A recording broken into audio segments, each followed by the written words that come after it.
Hello! Thanks for taking the time to review my sample lesson for my Stride Education interview. Today I'm going to be demonstrating a sample lesson on how I would teach a pre-algebra lesson on volume to a group of high school students. Hi everyone, it's nice to see you. Thanks for joining. Please take a few minutes to let me know how you're doing today. I'd love to hear any exciting news you have to share.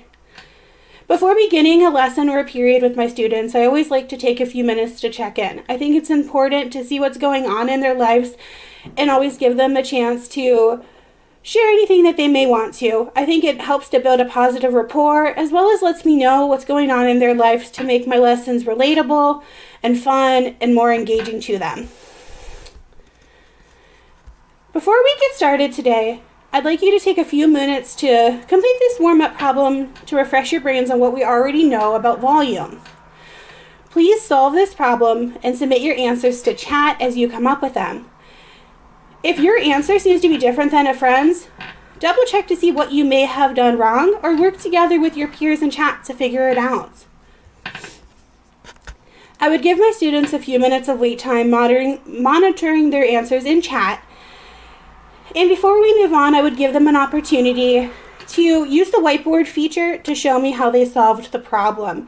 We would go through step by step, review the equation, figure out how to solve it, and check their multiplication to make sure they came up with the right answer. By the end of the warm-up, they should be able to tell me that length times width times height equals volume. So in this case, 4 times 12 times 8 would be 56. All right, great job reviewing the formula. Today we're going to push our knowledge just a little bit farther. It's important to know that our standard today states that we should find the measurement of a missing length given the surface area or volume. We will know that we reached our goal based off of the following I can statement. I can use the formula for the volume of prisms to find a missing side of a prism. All right, let's get our brains moving. Take a look at our brain buster. Here we have a problem that gives us the length and width, but we're missing the height. We also have volume this time. Raise your hand or type into chat any ideas that you may have for solving this problem.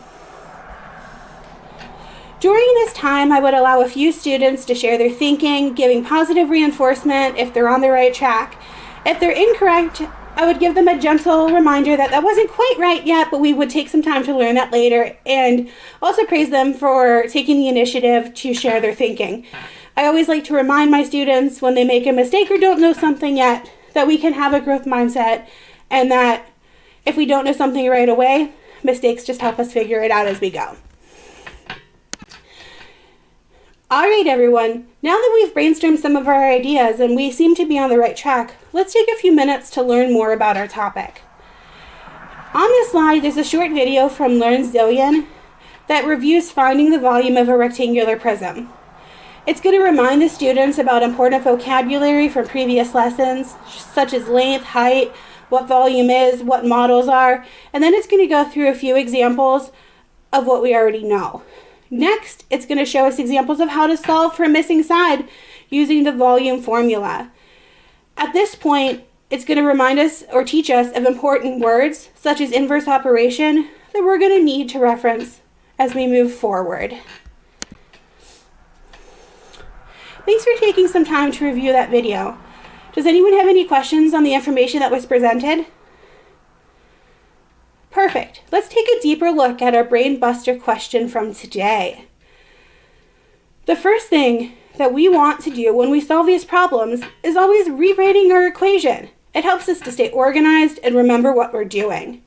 In this case, we have the length and the width and the volume, but we need to find the height. So I'm going to write volume equals length times width times height, and then I'm going to fill in what I know. So 6 is my volume, so 6 equals 3 times 1 times h. 3 is my length, 1 is my width, h I still don't know. Our next step is going to be to start solving our problem. 3 times 1 is easy peasy. 3 times 1 is 3, which leaves me with 3h. My current problem is now 6 equals 3h. I have to use the inverse operation to get h by itself in order to find out what the height is. In this case, 3h divided by 3 is just h, and 6 divided by 3 is 2. Therefore, the missing part, or height, would be 2. Does anyone have any questions on how I just solved that? Very good. Let's take a look at one more together. This time I want you to help me. Make sure you record this in your notes because having a sample problem will certainly help you later. All right, who can tell me where to start?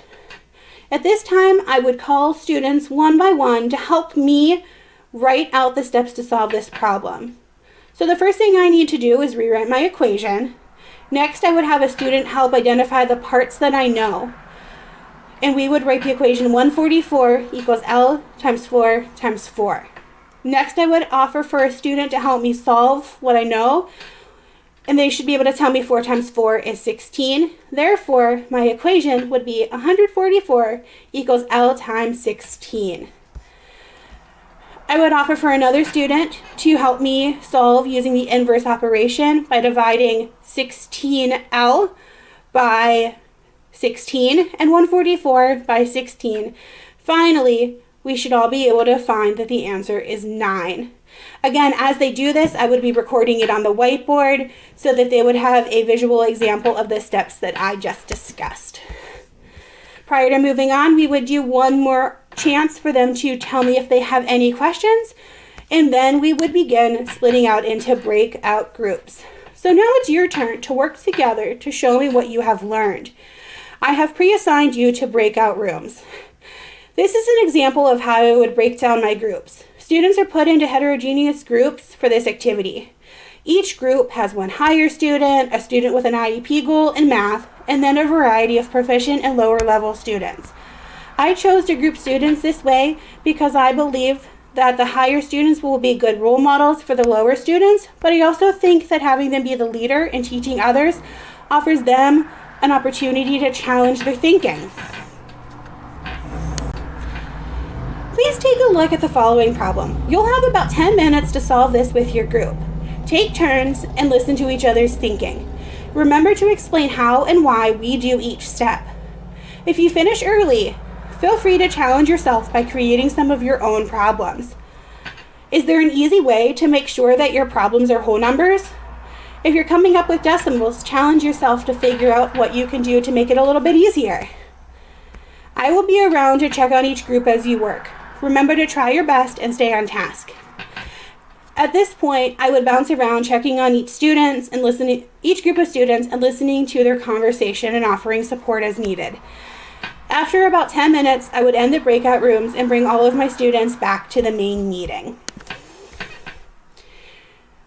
All right, everyone, I love how you work together to solve that problem.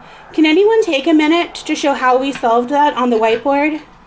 I would then pick one student to write step by step how they solved the problem before moving on to the next page. All right, everyone, now it's your turn to show us on your own what you know. Everyone should have received a forms quiz from me today. For this part of the lesson, I would typically pre-send the quiz or the assessment to the students in their individual chats before starting the lesson. In previous lessons that I've taught online, we've used Microsoft Teams, so they've all had their own individual classrooms and channels that I was able to pre-send things to. Please take the time to complete your quiz and then log on to IXL for the remainder of the period. Please remember to stay at your computer. I will review your quizzes and then call students for small groups to work with me on a variety of things. This slide would not be presented in my lesson, but it's an example of how I would address the individual needs of my students on their assessments. So the blue group represents the lower students. For this assessment, the first question is a review of finding that basic volume of a rectangular prism. It sets my students up with an opportunity to write out the equation as a reference for the rest of the problem. Then they're assessed with two other questions that are what we learned today using fairly simple math computation. For my pink group, or my on-level students, each question is solely based on what we learned today. Each question has a slightly increasing difficulty as they go through. And finally, my higher level students will be given an assessment with 2 questions regarding today's lesson, and then a question that pushes them to use their higher level thinking skills. Today, they would be assessed using application of finding a missing part of a rectangular prism. So an example I have here would be that they have a candle that's a square prism. Their job is to find the missing parts, knowing that it is a square prism if the volume is 960 and the length is 15 centimeters.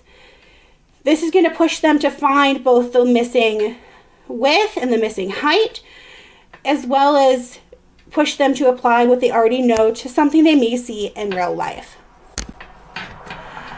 Finally, this is an example of what I would be able to see after the students submitted their quiz through Microsoft Forms. Each student's answers would appear in an Excel sheet where I can quickly glance to see if any questions were completed incorrectly.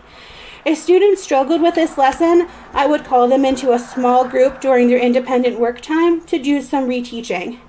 If everyone did well that day, I would take the time to go through previous lessons that students may need some support on, pull students to do progress monitoring or direct instruction towards their IEP goals, or take the opportunity to pull some of my higher students to do some extension activities.